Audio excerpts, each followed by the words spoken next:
বন্ধুরা, আজকের আমার ভিডিওর বিষয়বস্তু হলো জবা গাছের বর্ষাকালীন পরিচর্যা। জুলাই মাসের শেষে আমরা আমাদের বাগানের জবা গাছের কিভাবে পরিচর্যা করব, অথবা যদি আমাদের বাগানের জবা গাছে হঠাৎ করে পাতা হলুদ হয়ে যাওয়ার সমস্যা বা কুঁড়ি হলুদ হয়ে ঝরে পড়ার সমস্যা শুরু হয়, তাহলে সেগুলো আমরা কিভাবে ঠিক করব। এই সমস্ত পরিচর্যা করার সাথে সাথে আমাদের লক্ষ্য রাখতে হবে কিভাবে আমরা আমাদের জবা গাছ থেকে প্রচুর পরিমাণে ফুল পাবো এবং কোন পরিচর্যা করলে আমাদের বাগানের জবা গাছগুলো সুস্থ থাকবে, হেলদি থাকবে। তার সাথে সাথে বলবো কোন ঘরোয়া খাবার এই সময় প্রয়োগ করতে হবে জুলাই মাসের শেষে, যে খাবার প্রয়োগ করলে গাছের পাতা তো হলুদ হবেই না, গাছের কোনো কুঁড়ি হলুদ হয়ে ঝরে পড়বে না। এমন হোমমেড ঘরোয়া খাবার যেগুলো আমরা সবাই খুব সহজে বাড়িতেই তৈরি করে নিতে পারবো, কোনো রকম মার্কেটের কোনো খাবার ছাড়াই কিন্তু আমাদের জবা গাছকে আমরা সুস্থ এবং হেলদি রাখতে পারবো। এই সময় জবা গাছে প্রচুর পরিমাণে পোকামাকড়ের আক্রমণ হয়, তো কোন ঘরোয়া উপাদান দিয়ে আমরা সেই জবা গাছের পোকামাকড়কে দূরে রাখতে পারবো আমাদের জবা গাছ থেকে, সমস্ত কিছু জানতে হলে আজকের ভিডিওটা সম্পূর্ণ দেখতে হবে বন্ধুরা। একটু কিন্তু স্কিপ করো না, স্কিপ করলে অনেক কিছুই মিস হয়ে যাবে। নমস্কার, আমি লাবণী, আমার বাগানে তোমাদের সবাইকে জানাই স্বাগত। বন্ধুরা, ঘরোয়া খাবার এবং ঘরোয়া কীটনাশকের কথা তো অবশ্যই বলবো, কিন্তু তার আগে জানতে হবে কয়েকটা টিপস, যে টিপসগুলো ফলো করলে তবেই আমাদের বাগানের জবা গাছগুলো সুস্থ থাকবে এবং ভালো থাকবে। টিপস নাম্বার 1, এই সময় আমাদের বাগানের প্রত্যেকটা জবা গাছকে কিন্তু ওপেন জায়গায় রাখতে হবে, যেখানে ফুল সানলাইট আসে এবং সম্পূর্ণ বৃষ্টির জল পায় একটা জবা গাছ, ঠিক সেই রকম জায়গায় রাখতে হবে। সারা দিনের 4 থেকে 5 ঘন্টা সূর্যের আলো পায় ঠিক এমন একটা জায়গায় জবা গাছকে রাখতে হবে, তবেই কিন্তু জবা গাছ সুস্থ থাকবে এবং জবা গাছে প্রচুর পরিমাণে কুঁড়ি আসবে। তার কারণ একটা জবা গাছের যেমন সূর্যের আলো প্রয়োজন, ঠিক তেমনই কিন্তু বৃষ্টির জলেরও প্রয়োজন। তার কারণ বৃষ্টির জলে যেমন রয়েছে প্রচুর পরিমাণে নাইট্রোজেন, গাছের বৃদ্ধি সহায়তা করে, ঠিক তেমনই রয়েছে প্রচুর পরিমাণে অনুখাদ্য, যেগুলো গাছে কুঁড়ি আনতে সাহায্য করবে, গাছের বৃদ্ধি ঘটাবে এবং গাছ সুস্থ থাকবে। তাই কখনোই কোনো জবা গাছকে কিন্তু তোমরা শেডের মধ্যে রাখবে না। শুধুমাত্র যে হাইব্রিড জবা গাছ, সেই জবা গাছগুলোকে এমন একটা জায়গায় রাখবে যেখানে বৃষ্টির ছাট পায় কিন্তু সরাসরি বৃষ্টির জল পায় না, কারণ হাইব্রিড জবা গাছ একটুতেই খুব সেন্সিটিভ গাছ, একটুতেই কিন্তু গোড়া পচে মারা যায়। টিপস নাম্বার 2, বর্ষাকালে জবা গাছের টবে কিন্তু প্রচুর পরিমাণে আগাছা জন্মাবে। এই আগাছাগুলোকে কিন্তু আমাদেরকে তুলে ফেলতে হবে। কখনোই জবা গাছের গোড়ায় যেন খুব বেশি আগাছা না থাকে। আগাছা থাকলে কিন্তু গাছের গোড়ায় ফাঙ্গাস সৃষ্টি হবে এবং ধীরে ধীরে গাছের সমস্ত খাবার আগাছাতেই গ্রহণ করে নেবে। টিপস নাম্বার 3, জবা গাছে ফুল ফুটে যাওয়ার পর শুকনো ফুল কিন্তু গাছে রাখা যাবে না, সেই ফুলগুলোকে কিন্তু আমাদেরকে তুলে ফেলে দিতে হবে। এই ফুলগুলো বৃষ্টির জলে পচে টবের মাটিতে পড়বে এবং ধীরে ধীরে ফাঙ্গাস সৃষ্টি হবে, যেটা গাছের জন্য খুবই ক্ষতিকর। গাছের কাণ্ডে ফাঙ্গাস সৃষ্টি হবে এবং গাছের কাণ্ড পচতে শুরু হবে, গাছের শিকড়ে ফাঙ্গাস লাগবে, গাছ ধীরে ধীরে ঝিমিয়ে যাবে, গাছ মারা যাবে। তাই গাছে ফুল ফোটার সঙ্গে সঙ্গে পরের দিন গাছের ফুল তুলে আমাদেরকে ফেলে দিতে হবে। টিপস নাম্বার 4, জবা গাছে একবার বৃষ্টি হয়ে যাওয়ার পর টবের মাটি হালকা শুকনো হতে দিতে হবে। যদি লাগাতার বৃষ্টি হয় তাহলে সম্ভব নয়, কিন্তু যখনই রোদ্দুর উঠবে যেন টবের মাটি শুকনো হয়। টবের মাটি হালকা করে খুশে দিলে কিন্তু টবের মাটি খুব তাড়াতাড়ি শুকনো হয়। একবার বৃষ্টি হয়ে যাওয়ার পর টবের মাটি যখন দেখবে ভিজে রয়েছে, টবের মাটিতে কিন্তু জল প্রয়োগ করবে না। টবের মাটিকে বেশ কিছুটা শুকনো হওয়ার পর যখন দেখবে গাছ ঝিমিয়ে যাচ্ছে, ঠিক সেই সময় গাছে জল প্রয়োগ করবে। টিপস নাম্বার 5, এই সময় গাছে কিন্তু আমাদেরকে সফট প্রুনিং করতে হবে। হার্ড প্রুনিং কিন্তু এই সময় একেবারেই করা চলবে না। যে গাছের ডাল হঠাৎ করেই দেখা যাচ্ছে যে শুকিয়ে গেছে, কোনো রকম কোনো ব্রাঞ্চের মধ্যে ফাঙ্গাস লাগার কারণে ব্রাঞ্চটা শুকিয়ে গেছে, তো সেই ব্রাঞ্চটাকে আমাদের কাটারের সাহায্যে কিন্তু কেটে দিতে হবে। তাছাড়া যে গাছে ফুল আসছে না, সেই ডালগুলোকে ছোট ছোট হালকা করে প্রুনিং করে দিতে পারো, তাহলে কিন্তু গাছটা আরো ঝোপালো তৈরি হবে এবং যত বেশি ঝোপালো হবে গাছে কিন্তু ততটাই বেশি ফুল আসবে। তাই এই সময় হালকা পিঞ্চিং অবশ্যই তোমরা করতে পারো, কিন্তু হার্ড প্রুনিং একেবারেই করা যাবে না। টিপস নাম্বার 6, খুব ইম্পর্টেন্ট টিপস বন্ধুরা এটা। বর্ষাকালে টবের মাটিতে যেন একেবারেই কোনো রকম ভাবে জল না দাঁড়িয়ে থাকে। যদি বেশিক্ষণ জল দাঁড়িয়ে থাকে তাহলে কিন্তু গাছের খুব ক্ষতি হবে। এই সময় টবের মাটি তোমরা লক্ষ্য করবে টবের নিচের দিকটা জল জমে রয়েছে কিনা। টবের নিচের দিকের মাটি যদি একেবারে শুকনো না হয়, টবের মাটি যদি না সব সময় ভেজা ভেজা হয়ে থাকে, তাহলে সেই গাছটাকে তোমরা রিপোর্ট করে দাও। গাছে যখন জল জমে থাকবে, অতিরিক্ত বৃষ্টির পর যদি দেখো যে 2 ঘন্টা 3 ঘন্টা জল জমে রয়েছে, টবটাকে একটু সাইড করে তোমরা জলটাকে ফেলে দাও। তা না হলে কিন্তু জল জমে থাকলে রুটে ফাঙ্গাস লেগে যাবে, রুট পচে যাবে, ধীরে ধীরে সম্পূর্ণ গাছটা কিন্তু মারা যাবে। তাছাড়া যদি টবের মাটিতে বেশিক্ষণ জল জমে থাকে, কুঁড়ি হলুদ হয়ে ঝরে পড়ে, পাতা হলুদ হয়ে ঝরে পড়ে।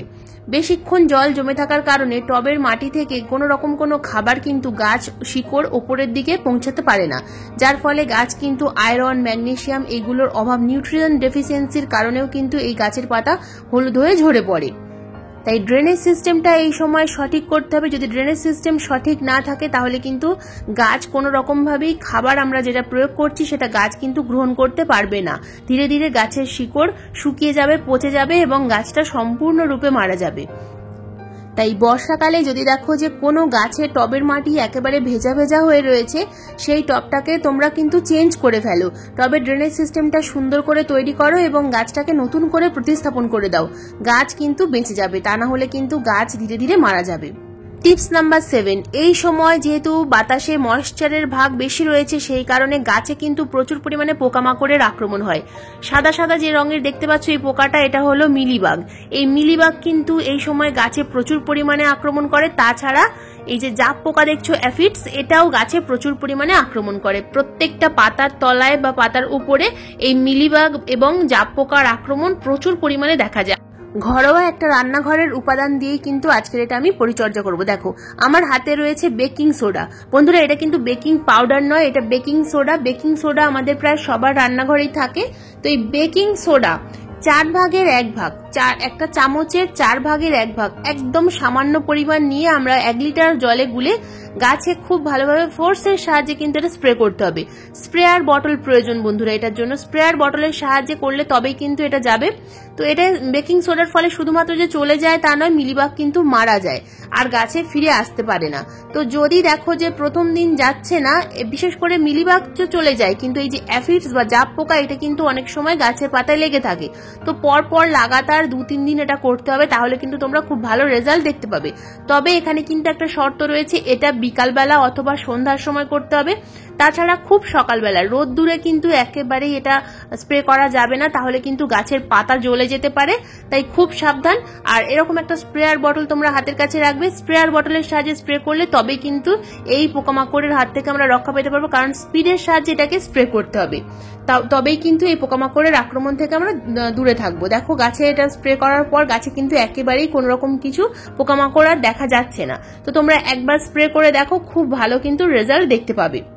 তাছাড়া আমার যারা পুরনো সাবস্ক্রাইবার রয়েছে তারা তো জানোই, আগের অন্যান্য ভিডিওগুলোতে আমি বিভিন্ন রকম হোমমেড পদ্ধতি দেখাই, তো তোমরা সেগুলো অ্যাপ্লাই করতে পারো। তো বন্ধুরা, এবার আসি 8 নম্বর টিপস, ফার্টিলাইজার। এই সময় আমরা আমাদের বাগানের জবা গাছে কোন খাবার প্রয়োগ করব? যেহেতু এই সময় বৃষ্টি থেমেছে, তাই আজ আমি আমার জবা গাছে একটা লিকুইড খাবার প্রয়োগ করব এবং সেটাই তোমাদের সাথে আমি শেয়ার করব। বৃষ্টি থেমেছে, টবের মাটি অনেকটাই শুকনো রয়েছে, তাই একটা লিকুইড ফার্টিলাইজার প্রয়োগ করব। যদি টবের মাটি ভেজা থাকে তাহলে আগে টবের মাটি শুকনো করতে হবে, তবেই কিন্তু এই খাবারটা প্রয়োগ করা যাবে। তো এখানে যে যে খাবার আমি নিয়েছি সেটা প্রথমেই তোমাদের আমি দেখিয়ে দিই, কিভাবে এটা প্রয়োগ করব সেটাও দেখিয়ে দিই। কোনো রকম কোনো ভেজানোর ঝামেলা ছাড়াই কিন্তু আজকের আমি এই পদ্ধতিটা তোমাদের দেখাবো। তো এখানে আমি 4 ধরনের খাবার নিয়েছি, এর সাথে আমি আরো 1 ধরনের খাবার মেশাবো। তো প্রথম যেটা নিয়েছি সেটা হলো আলুর খোসা। আলুর খোসা এখানে নিয়েছি 4টে আলুর খোসা, এবং নিয়েছি 4টে পেঁয়াজের খোসা, 4টে কলার খোসা এবং 4টে কাঁচা ডিমের খোসা। বন্ধুরা, এই যে আলুর খোসা, কলার খোসা, পেঁয়াজের খোসা, এর মধ্যে রয়েছে প্রচুর পরিমাণে পটাশিয়াম, ফসফরাস রয়েছে, ম্যাগনেসিয়াম রয়েছে, আয়রন রয়েছে। পেঁয়াজের খোসাটা কিন্তু জবা গাছের জন্য ভীষণ উপকারী। তোমরা অনেকেই পেঁয়াজের খোসা জবা গাছে প্রয়োগ করতে চাও না, কিন্তু জবা গাছে যে পাতা হলুদ হয়ে যাওয়া, পাতা ফ্যাকাশে হয়ে যাওয়া, এটা কিন্তু এই পেঁয়াজের খোসার বারে বারে লাগাতার প্রয়োগ করতে থাকলে এই সমস্যাটা কিন্তু অনেকটাই কমে যায়। তবে যেহেতু ঘরোয়া খাবার, তাই ধৈর্য সহকারে প্রয়োগ করতে হবে। তো এই যে 4টে উপাদান নিয়েছি বন্ধুরা, এই 4টে উপাদান আমি অন্য একটা পাত্রের মধ্যে নিয়ে নেব। ডিমের খোসাগুলোকে একটু সামান্য হাতের সাহায্যে গুঁড়ো করে নিতে হবে। ডিমের খোসার মধ্যে রয়েছে প্রচুর পরিমাণে ক্যালসিয়াম, আর ক্যালসিয়ামের অভাবে কিন্তু অনেক সময় গাছের কুঁড়ি হলুদ হয়ে ঝরে পড়ে। তাই এই সময় ডিমের খোসাটা গাছের টবের মাটিতে অবশ্যই প্রয়োগ করতে হবে।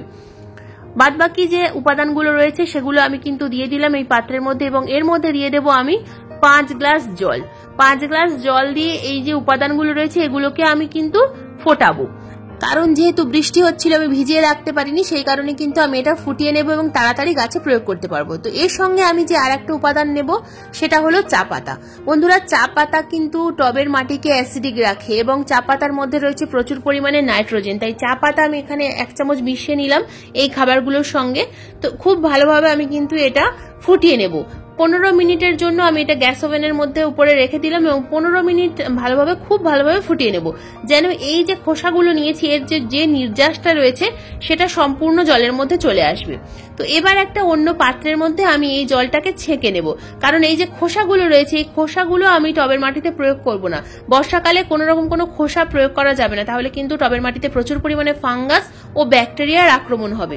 তো দেখো এই যে উপাদানগুলো আমি ছেঁকে নেওয়ার পর বেশি হয়ে গেল, তো এইগুলো আমি কিন্তু রোদ্দুরে দিয়ে শুকনো করে নেব। শুকনো করে গুঁড়ো করে কিন্তু আমরা গাছে প্রয়োগ করতে পারি। তো দেখো খুব ভালোভাবে আমি কিন্তু ছেঁকে নিয়েছি। তো এর মধ্যে আমি আরো 5 গ্লাস সাধারণ জল মিশিয়ে নেব। এটাকে কিন্তু খুব ভালোভাবে ঠান্ডা করতে হবে বন্ধুরা, ঠান্ডা করে তবে কিন্তু গাছে প্রয়োগ করতে হবে, যেন গরম জল গাছে প্রয়োগ করতে যেও না, তাহলে কিন্তু গাছ মারা যাবে। তো খুব ভালোভাবে ঠান্ডা করে নিয়ে 5 গ্লাস আরো সাধারণ জল আমি মিশিয়ে নিলাম এবং এটা দেখো খুব ভালোভাবে আমার ঠান্ডা হয়েও গেছে। তো এবার আমি গাছে প্রয়োগ করব। কতটা পরিমাণ প্রয়োগ করব? যতটা পরিমাণ প্রয়োগ করলে টবের মাটি সম্পূর্ণরূপে ভিজে যাবে, সম্পূর্ণ মাটি ভিজে যাবে সেই রকম ভাবেই কিন্তু প্রয়োগ করছি, কোনো মাপ নেই। তবে একটা 8 ইঞ্চি টবে 500 ml জল প্রয়োগ করলে কিন্তু টবের মাটি সম্পূর্ণরূপে ভিজে যায়। তাই 8 ইঞ্চি টবে 500 ml, 10 ইঞ্চি টবে 500 ml এর একটু বেশি, আর 12 ইঞ্চি টবে সম্পূর্ণ 1 লিটার জল প্রয়োগ করতে হবে। এই যে গাছের পাতা হলুদ হয়ে রয়েছে বন্ধুরা, গাছের কুঁড়ি যদি হঠাৎ করে হলুদ হয়ে ঝরে পড়ে, তো এই খাবারটা তোমরা প্রয়োগ করে দেখো। 10 দিন অন্তর অন্তর প্রয়োগ করো। যখনই বৃষ্টি থামবে, টবের মাটি শুকনো হবে হালকা, তখনই তোমরা প্রয়োগ করবে। টবের মাটি হালকা ময়েশ্চার থাকবে, খুব বেশি কাদা কাদা থাকবে না, ঠিক সেই সময় তোমরা গাছের প্রয়োগ করতে পারবে। তাহলে গাছে দেখবে দুর্দান্ত রেজাল্ট দেখতে পাবে। বন্ধুরা, যদি তোমাদের কাছে আলুর খোসা, কলার খোসা, পেঁয়াজের খোসা অথবা ডিমের খোসার গুঁড়ো থাকে, তাহলে তোমরা এই 4টি গুঁড়ো এবং 1 চামচ চা পাতা মিশিয়ে টবের মাটিতে প্রয়োগ করতে পারো। সব সময় যে লিকুইড খাবার প্রয়োগ করতে হবে তা নয়, তবে এই সময় যেহেতু বৃষ্টি থেমেছে লিকুইড খাবার প্রয়োগ করলে রেজাল্ট একটু তাড়াতাড়ি পাওয়া যায়, সেই কারণেই আমি তোমাদেরকে লিকুইড খাবার প্রয়োগ করার কথা বললাম। তো যদি তোমাদের গাছে প্রচুর পরিমাণে পাতা হলুদ হয়ে যাওয়া, পাতা ফ্যাকাশে হয়ে যাওয়া এবং গাছের কুঁড়ি ঝরে পড়ার সমস্যা হয়, তাহলে এই খাবারটা 10 দিন অন্তর অন্তর গোটা মাস জুড়ে প্রয়োগ করো, খুব ভালো রেজাল্ট কিন্তু তোমরা দেখতে পাবে। বন্ধুরা, এই ছিল আজকের আমার জবা গাছের জুলাই মাসের শেষের পরিচর্যা। ভিডিওটা কেমন লাগলো অবশ্যই কমেন্ট করে জানাবে। ভালো লাগলে একটা লাইক করো, শেয়ার করো। চ্যানেলে যদি নতুন বন্ধু হয়ে থাকো চ্যানেলটাকে সাবস্ক্রাইব করে পাশে বেল আইকনটা প্রেস করে দিও প্রতিদিন সন্ধ্যা 6টায় এরকম নিত্য নতুন ভিডিও দেখার জন্য। আজকের ভিডিওটা সম্পূর্ণ মনোযোগ দিয়ে দেখার জন্য তোমাদের সবাইকে জানাই অসংখ্য অসংখ্য ধন্যবাদ।